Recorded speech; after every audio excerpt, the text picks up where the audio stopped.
ओम गंग गणपते नमो नमः। श्रीमद् वाल्मीकि रामायण अरण्यकांड 17वां सर्ग। श्री राम के आश्रम में शूर्पणखा को आ जाना, उसका परिचय जानना और अपना परिचय देकर अपने को भार्या के रूप में ग्रहण करने के लिए अनुरोध करना। स्नान आदि करके श्री राम, लक्ष्मण और सीता तीनों इस गोदावरी के से अपने आश्रम में लौट आए। उस आश्रम में लक्ष्मण से श्री राम ने पुनः काल में होम पूजन आदि कार्य पूर्ण किए। फिर दोनों भाई पर्णशाला में आकर बैठे। वहाँ सीता के साथ वो सुखपूर्वक रहने लगे। उन्हीं दिनों बड़े बड़े मुनि ऋषि मुनि वहाँ आकर उनका सत्कार करते।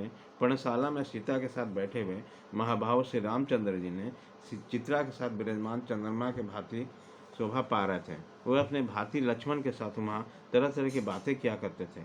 एक समय था जब श्री रामचंद्र जी लक्ष्मण के साथ बातचीत में लगे थे, तब एक राक्षसी एक अकस्मात उस स्थान पर पहुंची। वह दशमों के रावण राक्षस की बहन थी, शूर्पणखा थी। उन्होंने आकर उन देवताओं के समान मनोहर रूप वाले रामचंद्र जी को देखा। उनके मुख तेजस्वी, भुजाएं बड़ी बड़ी और नेत्र प्रफुल्ल कमल के दमान समान विशाल और सुंदर थे। वह हाथी के समान मंद गति से चलते थे। उन्होंने मस्तक पर जटामंडल धारण कर रखा था। परम सुकुमार, महान बलशाली, राजोचित लक्षणों से युक्त, नील कमल के समान श्याम कांति से सुशोभित, कामदेव के सदृश सौंदर्यशाली तथा इंद्र के समान तेजस्वी श्री राम को देखते ही वह राक्षसी काम से मोहित हो गई। श्री राम का मुख बहुत सुंदर था। शूर्पणखा का मुख बहुत ही भद्दा एवं कुरूप था। उसका मध्य भाग कटी प्रदेश से उधर छिन्न था, किंतु शूर्पणखा बेडौल लंबे पेट वाली थी। श्री राम की आंखें बड़ी बड़ी होने के कारण मनोहर थी, परंतु उस राक्षसी के नेत्र कुरूप और डरावने थे। श्री रघुनाथ जी के केश चिकने और सुंदर थे, परंतु उस निचचरी सिर के बाल तांबे जैसे लाल थे। श्री राम का रूप बड़ा प्यारा था, किंतु शूर्पणखा का रूप विभत्स और विकराल था। श्री राघवेंद्र मधुर स्वर में बोलते थे, किंतु राक्षसी भैरवनाथ करने वाले थे। वो देखने में सौम्य और नित्य तरुण थे, किंतु निशाचर, क्रूर और हजारों वर्ष की बुढ़िया थी। ये सरलता से बात करने वाले और उदार थे, किंतु उसकी बातों में कुटिलता भरी रहती थी। वे न्यायोचित सदाचार के पालन करने वाले थे तो और वह अत्यंत दुराचारणी थी। श्री राम को देखने में प्यारे लगते थे और शूर्पणखा को देखने में घृणा पैदा होती। तब वो श्री राक्षसी काम भाव से अविष्ट होकर मनोहर रूप में बनाकर श्री राम के पास आए और बोले, तपस्वी के वेश में मस्तक पर जटा धारण किए, साथ में स्त्री के लिए हाथ में धनुष बाण ग्रहण किए, इन राक्षसों के देश में तुम कैसे चले आए? यहाँ तुम्हारे आगमन का क्या प्रयोजन है? यह सब मुझे ठीक ठाक बताओ। राक्षसी शूर्पणखा के इस प्रकार पूछने पर शत्रुओं को संताप देने वाले श्री रामचंद्र जी ने अपने सरल स्वभाव के कारण सब कुछ बताना आरंभ किया।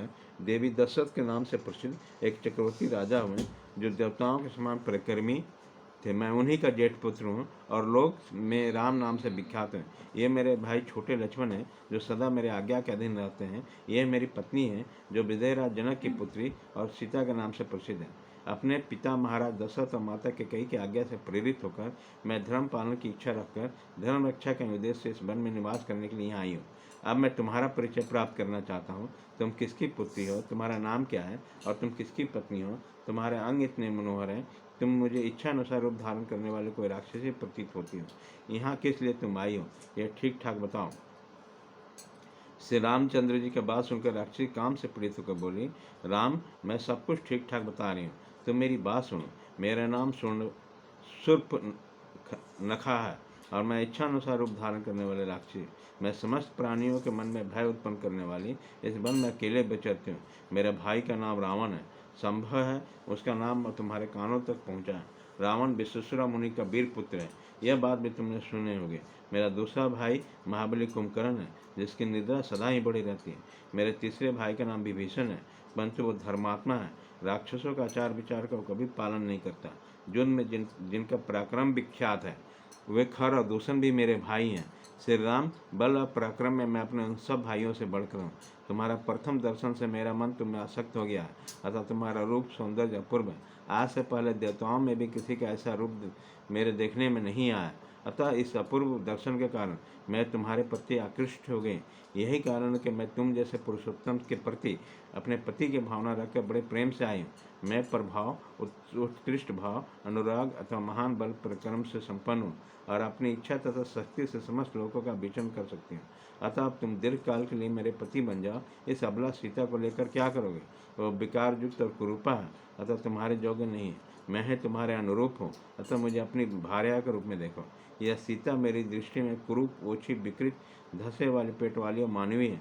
मैं तुम्हारे इस भाई के साथ ही खा जाऊंगी। फिर तुम काम भाव से युक्त हो मेरे साथ पर्वतीय शिखर और नाना प्रकार के वनों को शोभा देखते हुए दंडक वन में विहार करना। स्वर्णप्रखा के ऐसे कहने पर बातचीत करने में कुशल कुलभूषण से रामचंद्र जी जोर जोर से हंसने लगे। फिर उसने मतवाली नेत्रों वाली निशाचरी से इस प्रकार कहना आरंभ किया। इस प्रकार श्री वाल्मीकि निर्मित आश्रमण आदि काम में अरण्य कांड में 17वां सर्ग पूरा हुआ।